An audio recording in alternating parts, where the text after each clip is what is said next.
Hey everyone. Okay, so first and foremost, we gotta talk about that ending where we see Kizaru heading to Egghead with a fleet of battleships escorting a world government transport. And you know how I've been ranting and raving for the past couple weeks about this arc reaching a major choke point, a major choke point or turning point.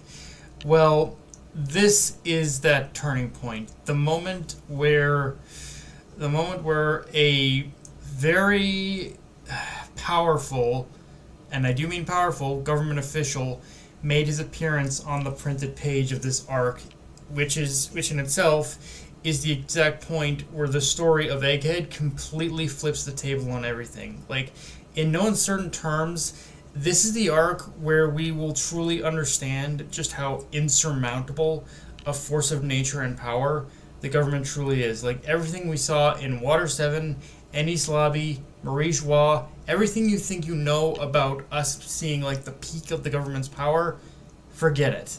The everything you saw in those arcs was just a mere taste of what this arc is about to offer in giving us a real demonstration of why the government is a force to be feared. And that's not even mentioning all the stuff that's going to happen in between the main plot on Naked, including reveals and backstories galore. Like, there's a lot of shit that's about to hit the fan. Although, if I remember correctly, we're also headed into a bit of an awkward phase with this arc as well, where we're going to start cutting back and forth from Egghead to touch up on other smaller events as well happening in other parts of the world before jumping into the heavier stuff. But even those smaller bits are going to act as pretty good build up to the main plot of what's going to happen on Egghead. So there is a little bit of there's going to be a slight bit of a lull period we have to get through first. Although even as lull periods go, this is the lull period, and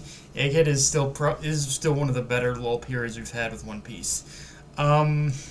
Speaking of the heavy stuff, though, the beginning and end of the episode also shows the beginning, of the episode also shows a battered up Bartholomew Kuma headed pretty much, you could say, headed on his way towards Egghead, but ends up kind of on a bit of, and with a little bit of a side problem of accidentally hitting right smack dab into the red line, which it's you can clearly see, like, he's like Kuma isn't really Kuma's operating on fully full testosterone,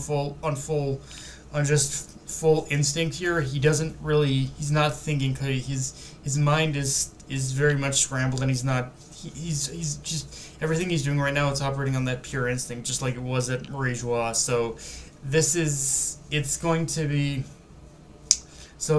just like him like, it's just one giant ass, him doing what he's doing right now is a giant ass prelude of what's to come. And the thing is, which, given what we know about Kuma's connection with Vegapunk, this isn't surprising in itself. But at the time, little did I know just how much of a glorious prelude this would be for the insanity that is to come. Which is to say, it's been hinted for a couple episodes now that we are going to dive more into Kuma's backstory with the connection to Bonnie being established, and with Bonnie being his daughter and whatnot, and that in itself only adds a special flavor of what's to come with a potential like look into Kuma's past.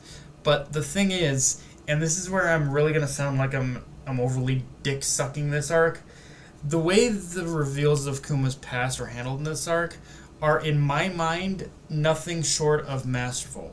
Like, when I read the kind of backstory Oda gave us in this arc for Kuma and how he tied Kuma, Bonnie and Vegapunk's stories together in the ways that he did, the one thing that shocked me is how smoothly it all flowed together, which I know isn't too surprising, as in the minds of many fans of One Piece, the backstory is something Oda has perfected to a T. But if I could offer a small critique, I have found there are times Oda does sacrifice the intricacies of his storytelling at the expense of pacing with certain backstories. I've especially found this with those within the time skip. Like as much as there are so many backstories I love within the time skip, I do admit the pacing both within the manga and the anime aren't great. But with the kind of backstory we're about to get with Kuma, let's just say every moment and scene naturally flows into the next. Like it is, in my opinion, one of the better paced backstories in my mind. Like there's no moment that feels like it's kind of dragging the pacing down. Everything just flows into from one scene to the next in my mind. Uh, with that said, the rest of the episode is in essence just setting the stakes for the next phase of the conflict on Egghead, which at this point amounts to seeing which side will outplay the other, as Vegapunk and the others are safe with were like had we're strategizing within the safety of the labosphere, but simultaneous to that, Lucci was blocking off all ways in which they could escape. And with that said, I like how the episode didn't decide to drag something like that out for too long, and by the end of the episode, the plan to escape was already pretty much set in motion and being executed. Of course, we also get the reveal of a secret ally Vegapunk has been keeping on standby, and it was only for 1 second moment of hearing the voice on transponder channel, but you can tell it's a woman, which, in all honesty, this ally Vegapunk has is still one of the most what the fuck reveals in One Piece for me, because the thing about who the identity of this ally that Vegapunk has, it's one of those reveals that is so out of left field, but when revealed who it is also makes me laugh out loud just from how way too much sense it makes, and all from a character, and it's all birthed from a character that was introduced so much earlier on in the story that I swear when this character was introduced, I just brushed her off to the side like she was absolutely nobody. Genuinely, when this character was introduced, I always thought, who the fuck is this? Why am I supposed to care about this person? And then lo and behold, one Egghead arc later, it's like, what the fuck?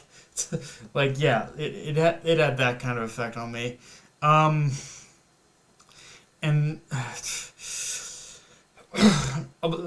adding to that, onto the list of problems though, Bonnie has gone rogue in her attempt to kill Vegapunk, which is only going to add excessive complications to things, and not making it any better is the fact the Navy's on their way. So whatever the plan is, like, everyone's got to like get in sync with each other and get fucking moving, because obviously every minute they don't act is another moment allowing the Navy to land on the island with reinforcements. So yeah, whatever the plan is, work fast, work now. But yeah, guys, that's pretty much all I got for this review. If you enjoyed the video, like, comment, subscribe, follow me on Twitter, Analyst Crunchyroll, wish your notification bell, subscribe button, and just share it around, guys. Dark Knight of Vinay signing off. Later, everyone.